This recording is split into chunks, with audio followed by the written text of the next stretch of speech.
tempestades no decurso de sua vida e que sente-se hoje realizado fruto de muito sacrifício. Vou passar a saudar muito. Boa tarde, hoje vamos levar até si a história de vida de um cidadão angolano que passou por algumas tempestades no decurso de sua vida e que sente-se hoje realizado fruto de muito sacrifício. Vou passar a saudar muito boa tarde. Apresenta-se para os nossos ouvintes. Sim, muito boa tarde. Eu sou Apóstolo Manuel Israel, residente na província de Cabinda. Eu sou professor do ensino primário, leciono na escola de Campo Trigo. Atualmente estou em processo de transferência e é um prazer falar para todos vocês. Senhor Apóstolo Manuel Israel, conte-nos um pouco da sua vida desde a infância, os seus estudos primários até a fase adulta. Bem, a minha infância foi boa, porque eu sou uma das crianças privilegiadas. Cresci diante da educação dos meus pais, na altura ainda estavam em vida, e meus estudos foram bastante excelentes, porque a minha mãe foi professora, sempre me acompanhou, e também tive colegas que eram filhos de professor, e nós naquela altura já tínhamos grupo de estudo, e nós estudávamos juntos, e por acaso nós sobressaímos bem, e fomos até notados como bons alunos. Cheguei até a ponto de ser delegado de turma. Como era a sua infância com amigos e família? Bem, a minha infância foi boa, mas também meio complicado, porque eu fui meio malandro, apesar de ter um pai muito rígido quanto à educação. A minha mãe também era professora, educava-me bastante, e várias vezes até levei chicotada, mas mesmo assim ainda aquela cabeça dura sempre havia. No seio da minha família fui uma criança muito valorizada, porque eu nasci no meio de muitas mulheres. Primeiro filho da minha mãe, primeiro, segundo, terceiro são mulheres, então eu fui um rapaz que surgiu com uma bênção, então eu tive aquele privilégio de receber um bom tratamento.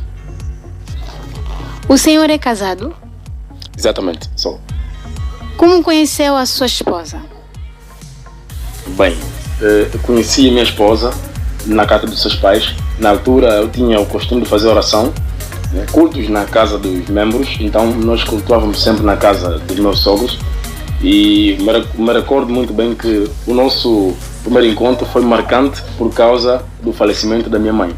Quando recebe a notícia que minha mãe faleceu, ela comoveu-se e apresentou um certo grau elevado de interesse por mim e começou a me dar uma certa atenção, melhor dizer. E os pais dela também começaram a me ver como um filho de casa, e aí então veio este princípio de nós começarmos a ter a intenção de ficarmos juntos. Quais momentos mais difíceis que o senhor assistiu no decurso de sua trajetória de vida? Bem, resistei vários momentos tristes, mas não tão trágicos quanto 2004 e 2015. Em 2004, o meu pai, que eu sempre tive como exemplo, acaba por falecer, partiu para o mundo dos mortos, e daí então senti-me desajustado. E como não bastasse, numa época em que estava a tentar me equilibrar, já em 2015 também perdi a minha mãe. A mãe foi-se, o pai foi-se, e hoje em dia estou mesmo a viver, quer dizer, substitui o lugar deles, né? O lugar de Deus. Coloquei Deus no lugar dos meus pilares que me marcaram a minha vida nessa terra. E qual foi a sua maior motivação para não parar e conseguir chegar até onde o senhor está agora? Bem, é como eu dizia, Deus é a minha maior motivação, porque se não fosse Deus eu não estaria onde estou agora. Eu tive duas grandes perdas. Perdi primeiro o pai, depois a mãe, e eu tinha tudo para me desviar, ser um malandro, um bandido, um homem sem caráter, mas pela graça de Deus, Deus veio ao meu encontro, chamou-me, e até atualmente quando sou triste eu sinto o abraço, a presença de Deus em minha vida, e isso me conforta bastante, e é a maior motivação que me faz superar todas as dificuldades. E será que na família há alguma figura que o senhor sempre observou como exemplo? Bem, eu realmente tive três figuras. Dentre as três partiram.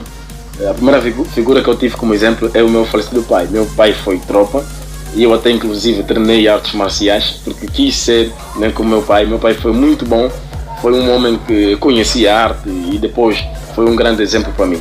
E depois veio a minha mãe, né, que foi professora, muito, vamos assim dizer, modelo naquele tempo, inteligente, E muitos alunos gostavam da minha mãe. Então é por isso que eu também sou professor. Segui o lado da minha mãe, quis ser tropa, mas Deus não permitiu. E o meu tio, né, que também foi um grande exemplo para mim, que nessa altura também já não se encontra no mundo dos vivos. Pode aqui descrever um pouco da diferença entre o seu tempo e os dias de hoje? Sim, realmente nós conseguimos ver grandes diferenças, pelo menos do meu lado eu vejo, porque na altura quando eu estudei ainda existia esse sistema vigente. Já hoje temos a reforma, na reforma vemos muitos alunos que passam e por vezes não sabem como tal, né? Temos aí a classe de transição automática, mesmo não sabendo o aluno já passa. Agora, uma outra diferença que podemos aqui destacar é acerca da tecnologia. No tempo que eu cresci, as TVs eram preto e branco e também não havia grandes tecnologias como telefones digitais assim como hoje em dia. Então as pessoas não tinham tanta ocupação assim para se distrair, mas era mesmo ler um livro, focar-se nos estudos e primar-se na educação dos seus pais. Até na altura nós dormíamos muito cedo, 18 horas você está a dormir, mas hoje em dia há quem já não dorme, passa o dia todo acordado vendo a tela do telefone. E hoje sente-se realizado como profissional e chefe de família? Bem, com certeza que sim. Pela graça de Deus, hoje eu sou apóstolo. Deus me chamou, estabeleceu-me no apostolado. E também por meio da minha formação, eu fiz formação média no INE. Sou professor agora do ensino primário, mas eu fiz ensino de matemática, ou seja, matemática e física. E também no INSEAD fiz ensino de matemática, então me sinto realizado. E como não bastasse, sou casado e sou pai de 4 filhos.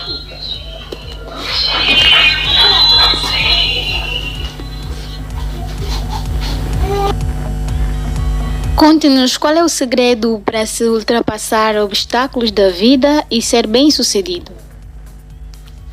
Bem, a princípio, como eu dizia, é confiar em Deus acima de tudo e, sobretudo, caminhar com os pés bem assentes na verdade. Porque nós temos que velar sempre o nosso caráter e a partir do caráter aí vem a nossa reputação. Caráter é o que nós somos, né? Reputação é aquilo que as pessoas pensam de nós e é importante e dessa forma nós vamos conseguir ultrapassar qualquer dificuldade que vier. Deus é a chave, Deus é o segredo. E qual é a mensagem que tem a deixar à juventude? Bem, a mensagem é que a vida é mesmo repleta de aflição, de tentações, de perseguições, tribulações, mas sobretudo a força que está dentro de nós é maior e deve ser maior, assim como a Bíblia fala em 1 João capítulo 2, versículo 1 a 2, João escreve dizendo que jovens, vós sois fortes, já vencestes o maligno. Então, é irem nessa vossa força, continuarem a lutar, confiar em Deus acima de tudo e caminharem mesmo com os pés bem assentes. Não entram nos caminhos que não têm a ver com Deus, que não é caminho verdadeiro. Vão no caminho da verdade, caminham com os pés bem assentes. Lembrando que a vida que você semeia hoje é a mesma que você vai desfrutar no vosso futuro. Muito obrigada por este tempo que disponibilizou para nós em contar a sua história e motivar demais jovens. Obrigado, sim, igualmente. E assim foi a conversa que mantivemos com o apóstolo Manuel Israel, cidadão angolano da província de Cabinda, que nos descreveu um pouco sobre a sua trajetória de vida. Espero que tenha se motivado com essa história de superação. Voltaremos na próxima edição com mais uma história de vida emocionante e apresentou com muito prazer Catarina Tavares. Frase do dia: acreditar em si mesmo é a chave para alcançar seus objetivos e sonhos. Passe bem e até a próxima!